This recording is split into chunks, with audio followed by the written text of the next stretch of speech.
வணக்கம் நேர்களே, இது ஷர்மிளா டாக்கீஸ். நான் உங்கள் டாக்டர் ஷர்மிளா. நீட் எக்ஸாம்ல தொடர்ந்து சர்ச்சைகள் இன்னும் வலு பெற்றுக்கிட்டே இருக்கு அப்படின்னு தான் பார்க்கணும். நேத்து ஒன்றிய அரசு தரப்பிலிருந்து 2 முக்கியமான அனௌன்ஸ்மெண்ட்ஸ். ஒண்ணு பாத்தீங்கன்னா, ஒன்றிய கல்வித்துறை அமைச்சர் தர்மேந்திர பிரதான் ஒரு பிரஸ் மீட் கொடுக்கிறாரு. அதுல என்ன சொல்றாருன்னா, பிரச்சனைகள் ஒன்றும் பெருசா இல்ல, எதிர்கட்சிகள் தான் இதை ஒரு பெரிய இஷ்யூ ஆக்குறாங்க. இவங்க கிளைம் பண்ற மாதிரி எந்த விதமான பேப்பர் லீக்கும் நடக்கல, எக்ஸாம் நேர்மையா நியாயமா தான் நடந்தது அப்படிங்கிற ஒரு குற்றச்சாட்டை வைக்கிறாரு. இன்னொரு பக்கம் சுப்ரீம் கோர்ட் ஒரு கடுமையான ஒரு கண்டனத்தை தெரிவித்ததுக்கு பிறகு நேத்துக்கு நேஷனல் டெஸ்டிங் ஏஜென்சில இருந்து ஒரு அனௌன்ஸ்மெண்ட் வருது. அதாவது 1563 ஸ்டூடெண்ட்டுக்கு நாங்க கிரேஸ் மார்க் கொடுத்துட்டோம். இந்த கிரேஸ் மார்க்ஸை நாங்க இப்போ கேன்சல் பண்றோம். இந்த ஸ்டூடெண்ட்ஸுக்கு மறுதேர்வை வரும் 23ஆம் தேதி நாங்க நடத்துவோம். இவங்க வேணும்னா இந்த மறுதேர்வு எடுத்துக்கலாம். அப்படி மறுதேர்வு எடுக்க விரும்பாதவங்க கிரேஸ் மார்க்ஸை கேன்சல் பண்ணிட்டு அவங்க என்ன ஸ்கோர் எடுத்தாங்களோ அந்த ஸ்கோரை வச்சுதான் அவங்க கண்டெஸ்ட் பண்ண முடியும் அப்படிங்கிற ஒரு அறிவிப்பை கொடுக்குறாங்க. இதை தொடர்ந்து ஆப்போசிஷன்ல இருந்து கடுமையான எதிர்ப்பு வந்திருக்கு. ஏன்னா இந்த நீட் தேர்வு இந்த ரிசல்ட்டை பொறுத்த வரைக்கும் இந்த கிரேஸ் மார்க்ஸ் கொடுத்தது அப்படிங்கிறது மட்டும் ஒரு இஷ்யூ கிடையாது. இந்த தேர்வு முறையிலேயே நிறைய முறைகேடுகள் நடந்திருக்கு. தேர்வு நடத்ததுலேயே ஏகப்பட்ட குளறுபடிகள் நடந்திருக்கு. பேப்பர் லீக் நடந்திருக்கு. அப்ப இந்த பிரச்சனையெல்லாம் என்டிஏ எப்படி அட்ரஸ் பண்ண போறாங்க அப்படிங்கிற கேள்விகளை எழுப்பியிருக்கிறாங்க. குறிப்பாக தமிழக முதலமைச்சர் திரு மு.க. ஸ்டாலின் பாத்தீங்கன்னா, இந்த தேர்வே சமூக நீதிக்கு எதிரானது, ஒரு லெவல் பிளேயிங் ஃபீல்டே கிடையாது. இதுல இவ்வளவு முறைகேடுகள் நடந்ததுக்கு அப்புறமும் இங்க இந்த கிரேஸ் மார்க்ஸை கேன்சல் பண்றோம் அப்படின்னு சொல்லி இந்த ஒன்றிய அரசு இதை சுத்தமா ஒரு ஐவாஷ், ஒரு கண் துடைப்பு நாடகம் ஆடுறாங்க. உண்மையிலே என்ன முறைகேடு நடந்திருக்கு அப்படிங்கிறத சிபிஐ கொண்டு விசாரிச்சு என்ன முறைகேடு நடந்திருக்கு, அதுல யாரு சம்பந்தப்பட்டிருக்காங்க, அவங்க மீது கடுமையான நடவடிக்கை எடுக்கணும். இது மட்டும் இல்லாம ஒரு படி மேல போய் கல்வியை மீண்டும் மாநில பட்டியலுக்கு கொண்டு வந்து கல்விக்கு இது போன்ற நுழைவுத் தேர்வுகள் நடத்தக்கூடிய அதிகாரங்களை அந்தந்த மாநில அரசு கையில கொடுத்துடணும். கல்வியை நாங்க பாத்துக்கிறோம் அப்படிங்கிற ஒரு கோரிக்கையை வைக்கிறாரு. இவ்வளவு நாள் தமிழ்நாடு மட்டும்தான் நீட்டுக்கு எதிராக போராடிட்டு இருந்ததுன்னா, இப்போ மற்ற மாநிலங்கள்ல இருக்கக்கூடிய மாணவர்களும் சரி, பெற்றோர்களும் சரி, களத்துல இறங்கி இந்த நீட் தேர்வுக்கு எதிராக போராடிக்கிட்டு இருக்கிறாங்க. இதுதான் இப்போதைக்கு இருக்கிற ஸ்டேட்டஸ். ஆனா நேத்து தர்மேந்திர பிரதான் சொன்ன ஒரு விஷயம் இருக்கு இல்லையா, பேப்பர் லீக் நடக்கவே இல்லைன்னு. அதற்கு எதிராக வலுவான ஆதாரங்களோடையும் சாட்சிகளோடையும் குவிண்ட் பத்திரிகையில சில செய்திகளை பதிவிட்டிருக்கிறாங்க. அதுல அவங்க என்ன சொல்றாங்கன்னா, இந்த வருஷம் மட்டுமே பீகார், குஜராத், டெல்லி போன்ற இடங்களில் பல எஃப்ஐஆர்கள் ஃபைல் பண்ணப்பட்டிருக்கு. என்ன விதமான முறைகேடுகள் நடந்திருக்கு பாருங்க. ஃபர்ஸ்ட் அண்ட் ஃபார்மோஸ்ட் பீகார்ல ஒரு எஃப்ஐஆர் ஃபைல் பண்றாங்க. அதுல என்ன சொல்லியிருக்கிறாங்க அப்படின்னு பாத்தீங்கன்னா, தேர்வு மே 5ஆம் தேதி நடக்குதுன்னா அதுக்கு ஒரு நாள் முன்னாலேயே கொஸ்டின் பேப்பரையும் ஆன்சர் கீயையும் லீக் பண்ணிருக்கிறாங்க. ஒரு கேங்கு கார்ல இந்த கொஸ்டின் பேப்பரையும் ஆன்சர் கீஸோடையும் சுட்டிட்டு இருந்திருக்கிறாங்க. இவங்க தேர்வுக்கு அப்பியர் ஆகக்கூடிய சில கேண்டிடேட்ஸை கான்டாக்ட் பண்ணி அவங்களுக்கு கொஸ்டின் பேப்பரையும் ஆன்சர் கீ மார்க் பண்ண ஆன்சர் கீயும் கிட்டத்தட்ட 30-50 லட்சம் ரூபாய் வாங்கிட்டு வித்திருக்கிறாங்க. இது போன்ற கிட்டத்தட்ட 20-25 மாணவர்கள் இந்த மாதிரி ஆன்சர் கீஸையும் கொஸ்டின் பேப்பரையும் முதல்லயே வாங்கி அடுத்த நாள் எக்ஸாமை அட்டென்ட் பண்ணியிருக்கிறாங்க. இது சம்பந்தமாக எஃப்ஐஆர் ஃபைல் பண்ணி சம்பந்தப்பட்ட 3-4 பேரை அவங்க இங்க கைது பண்ணிருக்கிறாங்க.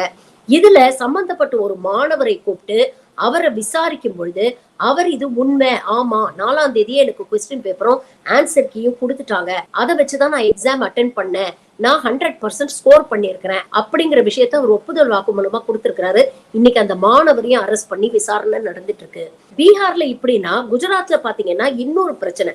அங்க இருக்கக்கூடிய துஷார்பாய் ரஜினிகாந்த் பட் அப்படிங்கிற ஒரு பிசிக்ஸ் டீச்சர், இவரை தான் deputy superintendent to conduct NEET examinations, அந்த ஸ்கூல்ல நீட் எக்ஸாமினேஷன் கண்டக்ட் பண்றதுக்கு அவரை டெபுட்டி சூப்பரிண்டெண்டா போடுறாங்க. இந்த ஜெய் ஜலரா ஸ்கூல்ல இவர் நீட் எக்ஸாம் கண்டக்ட் பண்றாரு. அந்த சென்டர்ல இவர் என்ன பண்ணிருக்கிறாரு பாருங்க. இவரோட வாட்ஸ்அப்ல கிட்டத்தட்ட 20-25 ஸ்டூடெண்ட்ஸோடைய நம்பர்ஸ் இவங்க ட்ரேஸ் பண்ணிருக்கிறாங்க போலீஸ். இவர்களுக்கு தகவல் கிடைச்ச அடிப்படையில இவரோட வாட்ஸ்அப்ல இருந்து கிட்டத்தட்ட 20 பசங்களுடைய நேம்ஸை கான்டாக்ட் நம்பர்ஸையும் இவங்க எடுத்திருக்கிறாங்க. இது மூலமா என்ன தெரிய வந்திருக்கு விசாரணையில அப்படின்னு பாத்தீங்கன்னா, இந்த பிசிக்ஸ் டீச்சர் ஒவ்வொரு ஸ்டூடெண்ட்கிட்டையும் கிட்டத்தட்ட 10 லட்சம் ரூபாய் வாங்கிட்டு அவங்களோட ரோல் நம்பரையும் நோட் பண்ணி வச்சிருக்கிறாரு.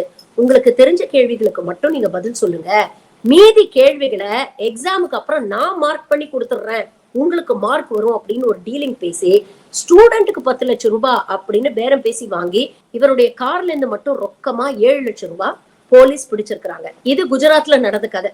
டெல்லியில என்ன நடந்திருக்கு அப்படின்னு பாத்தீங்கன்னா, 2 மருத்துவ கல்லூரி மாணவர்கள், தற்போது மருத்துவம் படித்துக் கொண்டிருக்கக்கூடிய மாணவர்கள், ஒவ்வொரு ஸ்டூடெண்ட் கிட்ட இருந்து 10 லட்சம் ரூபான்னு வாங்கிட்டு அந்த ஸ்டூடெண்ட்க்கு பதிலா இவங்க போய் நீட் தேர்வை எழுதியிருக்கிறாங்க. ஒரு டூப்ளிகேட் அட்டெண்டன்ஸ் ஷீட் ரெடி பண்ணி, டூப்ளிகேட் அட்மிட் கார்டு ரெடி பண்ணி, அந்த ஸ்டூடெண்ட்க்கு பதிலா இவங்க ஆள் மாறாட்டம் பண்ணி போய் எக்ஸாம் எழுதியிருக்கிறாங்க. அந்த அடிப்படையில 2 ஸ்டூடெண்ட் வந்து பிடிச்சிருக்கிறாங்க.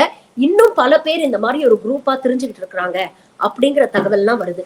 இந்த அளவுக்கு இந்த எக்ஸாம்ல முறைகேடு நடந்திருக்கு அப்படிங்கிற பட்சத்துல இந்த என்டையர் எக்ஸாமுமே எந்த அளவுக்கு நேர்மையா நியாயமா நடக்குது அப்படிங்கிற ஒரு கேள்வி வருது. ஆனா இது எல்லாத்துக்குமே பதில் சொல்லாம இந்த ஒன்றிய அரசு இந்த கிரேஸ் மார்க்ஸ் மட்டும்தான் இப்போ ஒரு பெரிய பிரச்சனை மாதிரியும், இந்த பிரச்சனையை சரி செஞ்சுட்டா இந்த ஒட்டுமொத்த நீட் எக்ஸாமே ரொம்ப நேர்மையா நடந்திருக்கு அப்படிங்கிற ஒரு பிக்சரை கிரியேட் பண்ண முயற்சி பண்றாங்க. இதுல உச்சபட்ச வேடிக்கை என்னன்னா, என்டிஏ எவ்வளவு முறைகேடுகள்ல ஈடுபட்டிருக்கு. அப்ப இதை விசாரிக்க வெளியில இருந்து ஒரு அமைப்பு வராம அந்த என்டிஏடைய சேர்மனா இருக்கிறவரையே இந்த முறைகேடுகளை விசாரிக்கிறதுக்காக இந்த மோடி அரசாங்கம் அப்பாயிண்ட் பண்ணுது. அப்ப எந்த அளவுக்கு இங்க உள்ள ஒரு பெரிய கேங் ஒர்க் பண்ணிட்டு இருக்கு, எந்த அளவுக்கு பணம் புரண்டுட்டு இருக்கு, எந்த அளவுக்கு கோடிக்கணக்கில் ஒரு பிசினஸ் நடந்துட்டு இருக்கு கல்விங்கிற பேர்ல அப்படிங்கிறத நாம புரிஞ்சுக்கணும். சரி, இந்த கிரேஸ் மார்க் விஷயத்துக்கு வரும். 1563 ஸ்டூடெண்ட்ஸ்க்கு கிரேஸ் மார்க் கொடுத்தீங்க. எந்த அடிப்படையில கொடுத்தீங்கன்னு கேட்டா, 1998ல வந்த ஒரு சுப்ரீம் கோர்ட் ஆர்டர் மூலமா இந்த கிரேஸ் மார்க்ஸ் நாங்க கொடுத்துருக்கிறோம் அப்படின்னு சொல்றீங்க. ஆனா அந்த சுப்ரீம் கோர்ட் ஆர்டர்லயே ரொம்ப தெளிவா மென்ஷன் பண்ணிருக்கு, இது வெறும் கிளாட் எக்ஸாமுக்கு மட்டும்தான், அதாவது ஆன்லைன்ல நடக்கக்கூடிய ஒரு தேர்வுக்கு மட்டுமான ஒரு தீர்ப்பு. இது மெடிசனுக்கோ என்ஜினியரிங்கோ அப்ளை ஆகாதுங்கிறத தெளிவா சொல்லியிருக்கிறாங்க. அப்போ எந்த அடிப்படையில அந்த தீர்ப்பை மேற்கோள் காட்டி நீங்க கிரேஸ் மார்க்ஸ் கொடுத்தீங்க? அப்படியே கிரேஸ் மார்க்ஸ் கொடுக்கணும்னாலும் எந்த அடிப்படையில நீங்க அதை கால்குலேட் பண்ணிருப்பீங்க? பிராக்டிக்கலா யோசிச்சு பாருங்க. கொஸ்டின் பேப்பர் மாறி போச்சுன்னு தெரிஞ்சதுன்னா அதை சரி செய்ய எவ்வளவு நேரம் தேவைப்படும்? சராசரியா ஒரு எக்ஸாம் 3 மணி நேரம் நடக்குதுன்னா, கொஸ்டின் பேப்பர் மாறி போயிடுச்சுன்னு சொல்லி ஒரு அரை மணி நேரம் அவங்களுக்கு காலதாமதமானா கூட அந்த எக்ஸாம் போதே அவங்களுக்கு அரை மணி நேரம் எக்ஸ்ட்ரா டைம் கொடுத்து இந்த பிரச்சனையை ஈஸியா தீர்த்திருக்கலாம். ஆனா இதுலயும் என்டிஏ ஏகப்பட்ட குளறுபடி. ஒரே ஒரு சென்டர்ல மட்டும்தான் இந்த மாதிரி காலதாமதம் ஆச்சுன்னு சொன்னவங்க அதுக்கப்புறம் பின்வாங்கி அவங்களே 6க்கும் மேற்பட்ட சென்டர்ஸ்ல இந்த மாதிரி நடந்து 1563 மாணவர்கள் பாதிக்கப்பட்டிருக்கிறாங்க அப்படிங்கிற ஒரு விஷயத்த சொல்றாங்க. அப்போ இதெல்லாம் தாண்டி இவங்களுக்கு கேஸ் மார்க்ஸ் கொடுக்கப்படுது. இப்ப இதுல யாருடைய தப்பு? பேப்பர் மாறினது என்டிஏயோட தப்பு. அந்த இடத்துலயே வந்து அந்த டைம் லேப்ஸுக்கு தகுந்த மாதிரி அவங்களுக்கு கிரேஸ் டைம் கொடுக்காதது என்டிஏவோட தப்பு. அப்ப தப்பு செஞ்சவங்க மேல, அந்த அதிகாரிகள் மேல நடவடிக்கை எடுக்காம இன்னைக்கு இந்த பிரச்சனைக்கு ஒரு தீர்வா இந்த பிரச்சனையை தூக்கி மாணவர்களுடைய தலையில போடுறாங்க. தப்பு பண்ணது என்டிஏ. ஆனா அதுக்கான பனிஷ்மெண்ட்டை யார் பேர் பண்ணிக்கிறாங்கன்னு பாத்தீங்கன்னா இந்த 1563 மாணவர்கள்.